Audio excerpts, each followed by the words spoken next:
ஒரு மேக்னெட் வந்து ஒரு குறிப்பிட்ட ஃப்ரீக்வன்சியில் ஆசிலேட் ஆகுது. அந்த ஆசிலேட் ஆகும்போது இடையில வந்து ஒரு காயில் இருக்குது.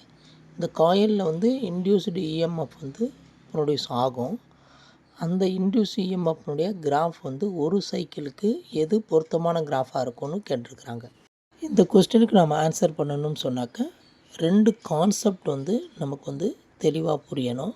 நம்பர் 1 வந்து ஒரு மேக்னெட் வந்து ஒரு காயிலை நோக்கி வரும்போது என்ன போல் வருதோ அந்த மேக்னெட் வந்து ஃபஸ்ட்டு வர்ற போல் அது வந்து இந்த காயிலுடைய ஃபஸ்ட்டு கார்னர் இருக்குது பாருங்கள், அந்த காயிலுடைய ஃபஸ்ட்டு வைண்டிங் அந்த இடத்துக்கிட்ட வரும்போது போல் ஃபஸ்ட்டு வருதோ அதே போல் காயிலுடைய அந்த பகுதியில் ஜென்ரேட் ஆகும். தட் மீன்ஸ் இப்போ நம்ம கேஸில் நார்த்து போல் வருது, ஆகவே நார்த்து போல் வந்து left hand side of the காயிலில் ஜென்ரேட் ஆகும். காயிலை பொறுத்தளவில் இன்டியூஸ்டு இஎம்எஃப் வந்து north pole to south pole இருக்கும். அப்போ எப்போல்லாம் left hand side to right hand side வந்து உங்களுக்கு இஎம்எஃப் இருக்கோ அப்போல்லாம் நம்ம வந்து பாசிட்டிவ் கிராஃப் வரையணும். மேக்னெட்டு ஜஸ்ட்டு கம்ப்ளீட்டாக காயிலை கடந்ததுக்கப்புறம் பார்த்தோம்னா south pole of the magnet வந்து right hand side of the coil பக்கத்தில் இருக்கும்.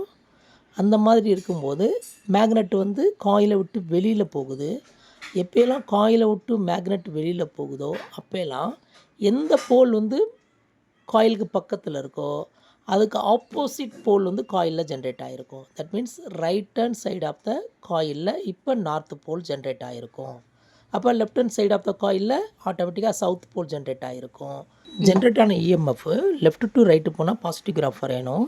இப்போ ரைட்டு டு லெஃப்ட் போகுது, ஆகவே நெகட்டிவ் கிராஃப் வரைஞ்சிருக்கணும். மேக்னெட் வந்து மேக்ஸிமம் ஆம்ப்ளிடியூட் போனதுக்கப்புறம் பார்த்திங்கன்னா ஒரு 4 செகண்டாவது நிற்கும் அந்த இடத்துல. அவை வந்து கிராஃப் வந்து உங்களுக்கு ஸ்ட்ரெயிட் லைனில் இருக்கணும். அதுக்கப்புறம் ரிவர்ஸில் வருது. South pole of the magnet வந்து உங்களுக்கு ரைட் சைடு ஆஃப் த காயிலுக்கு பக்கத்தில் வரும். அப்போ அதை ஆப்போஸ் பண்ணணும், அந்த மூமெண்ட் ஆப்போஸ் பண்ணுறதுக்காக காயிலோட ரைட் சைடில் சவுத் போல் ஜென்ரேட் ஆகிருக்கும். Left hand side of the காயிலில் வந்து ஆட்டோமேட்டிக்காக நார்த்து போல் ஜென்ரேட் ஆகிருக்கும். அப்போ நார்த்து டு சவுத்து தான் நமக்கு வந்து இஎம்எஃப் வந்து ஃப்ளோ இருக்கணும்.